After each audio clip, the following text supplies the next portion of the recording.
Pambihirang kalaban po ng bansang Israel na Hamas. Susurrender na nga ba mga sangkay?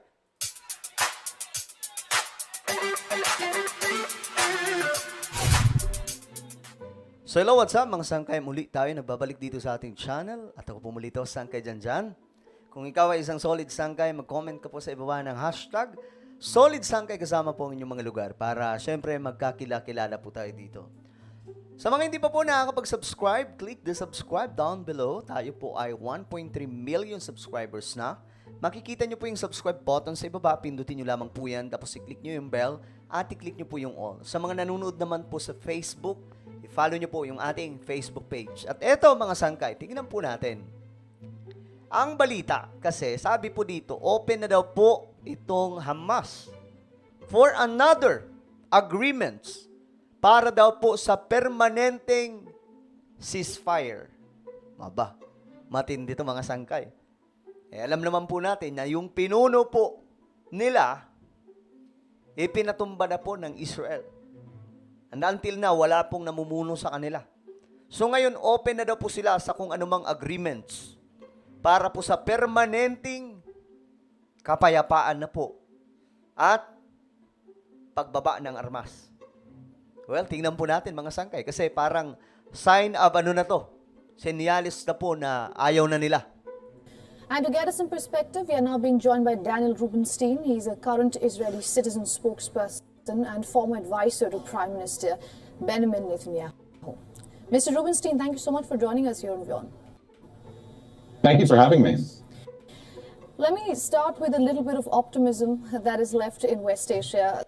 The Palestinian militant group Hamas has said that it's ready to discuss a hostage deal as well as a prisoner swap the people who are being held in Israel. Okay, para po sa inyong kaalaman, itong grupong ito ay may mga hawak pa rin up to now mga sangkay.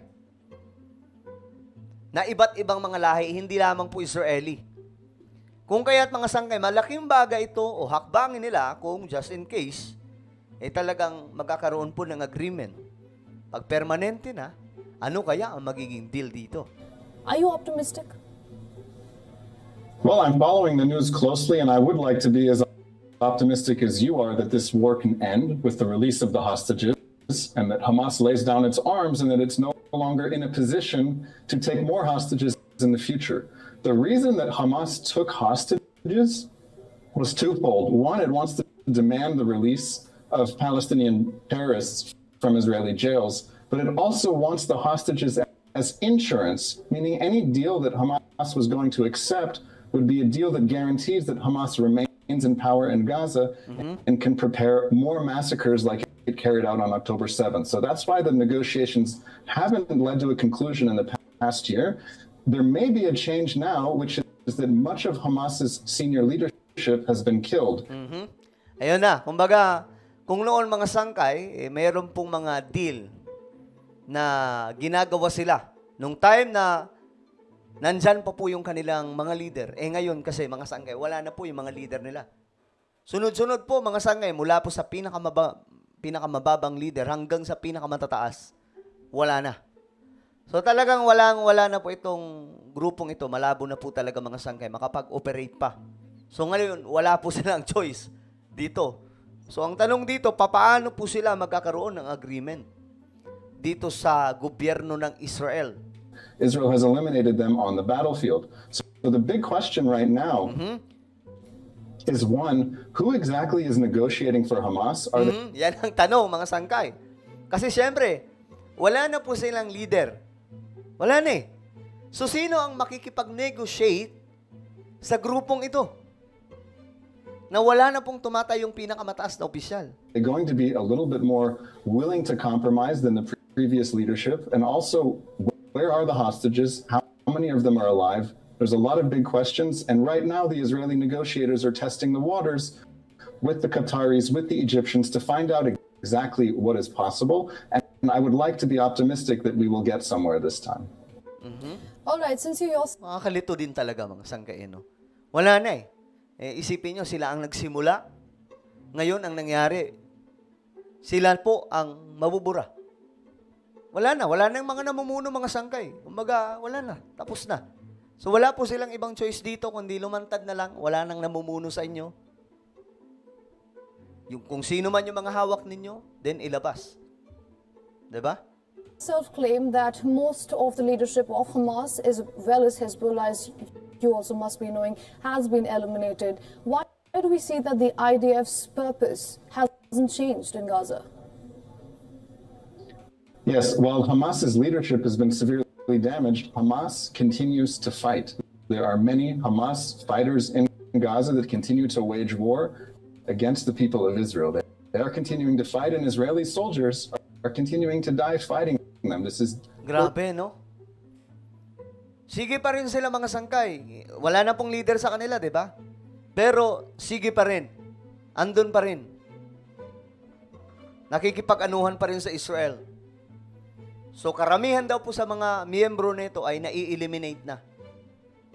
Nang wala po talagang mga sangkay. Wala nang naglilid eh. Kanya-kanya na lamang po sila. So ang kailangan nila ngayon, walang iba kundi lumabas na lang, sumuko.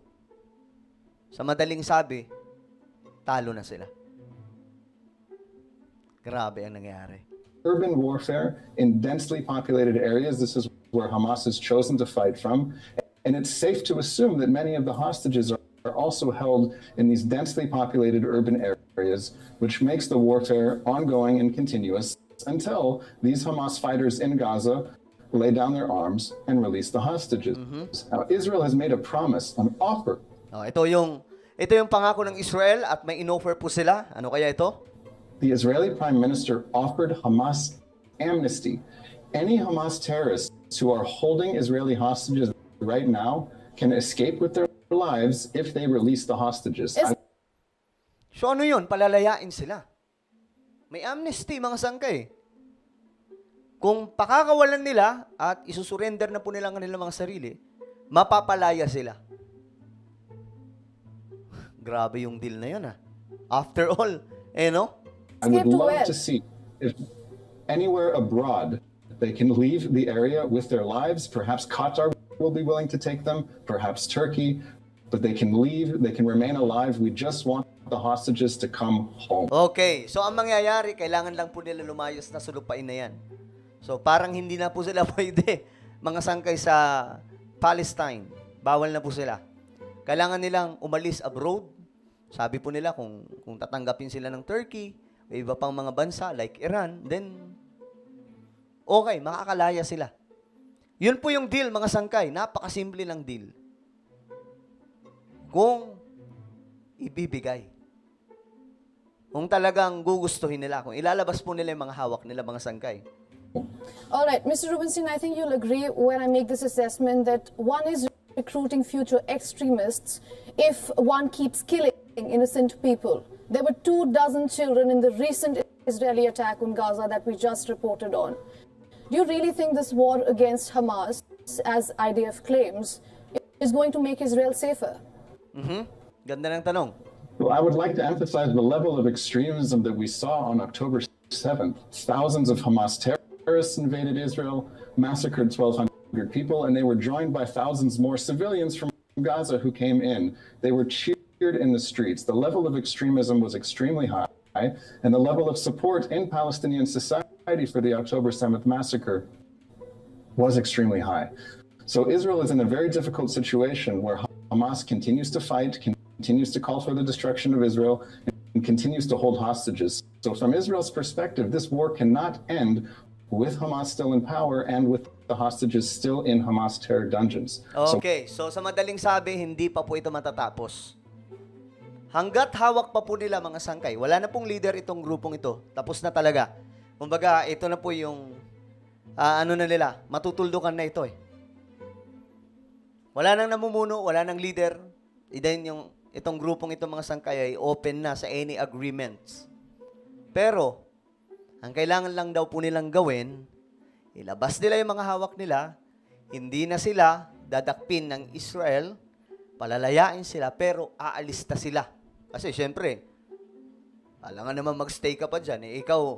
Kayo yung gumawa ng kalokohan dyan, ginulo nila yung buong Israel, di ba? October 7, pinasok po nila. Ang dami po nilang pinatumba. So, yun po yung deal, mga sangkay. Yun lamang po yung deal. So, kung open sila sa agreement sa ito, ganun lang po ang deal ng Prime Minister ng Israel. Magkakaroon po sila ng amnesty, ilabas po yung kanilang mga hawak, then lumayas sila sa lugar na yan. Yun lang. Kasi mahirap, mga sangkay, kung andyan pa rin sila. Sila po yung gumawa ng dito, matindi at katakot-takot na gulo. Well, ano sa tingin nyo, mga sangkay? Ano ang inyong opinion tungkol po dito? I-comment nyo po sa ibaba. Meron po akong isang YouTube channel, guys. Ito po ay Sangkay Revelation. Hanapin nyo po sa YouTube. Ayan, marami po tayong ginagawang content dito na kapupulutan po ng kaalaman at aral. So kapag nakita nyo na, i-click nyo po yung subscribe, i-click ang bell, at i-click nyo po yung all. Okay? Ako na po ay magpapaalam. Mag-iingat po ang lahat. God bless everyone.